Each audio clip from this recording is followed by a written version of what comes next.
পুরো নিয়োগ দুর্নীতি মামলায় শুক্রবার তাঁর বাড়িতে প্রায় ১২ ঘণ্টা তল্লাশি চালিয়েছিল কেন্দ্রীয় তদন্তকারী সংস্থা ইডি।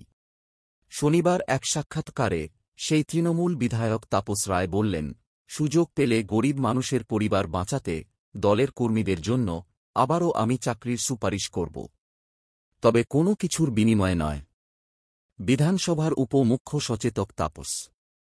তাঁর কথায়, আমি কংগ্রেস জমানাতেও অনেকের চাকরির সুপারিশ করেছি।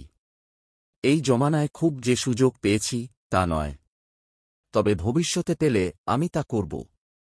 তাপসের বিরুদ্ধে বিরোধী নেতারাও দুর্নীতির অভিযোগ তোলেন না।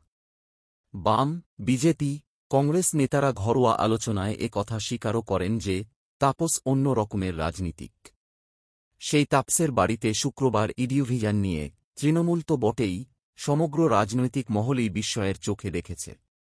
তাপস বলেন, আমি চিরকাল অর্থের বিনিময়ে চাকরি দেওয়া বা ছাত্রভর্তির বিরুদ্ধে। কথা সর্বজন বিদিত। আমার বাড়িতে নিয়োগ দুর্নীতির তদন্তে ইডি এলো, এটা কি করে হতে পারে? শুক্রবার তৃণমূলের পক্ষ থেকে স্পষ্টই বলা হয়েছিল, তাপস এবং সুজিত বসুর বাড়িতে একই সময়ে ইডির হানা আসলে বিজেপির রাজনৈতিক প্রতিহিংসা।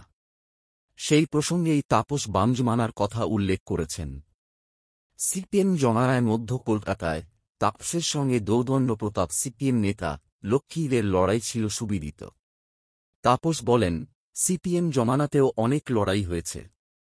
টানা ৪২ মাস লড়াই চলেছে, কিন্তু কখনো আমার বাড়িতে পুলিশ আসেনি।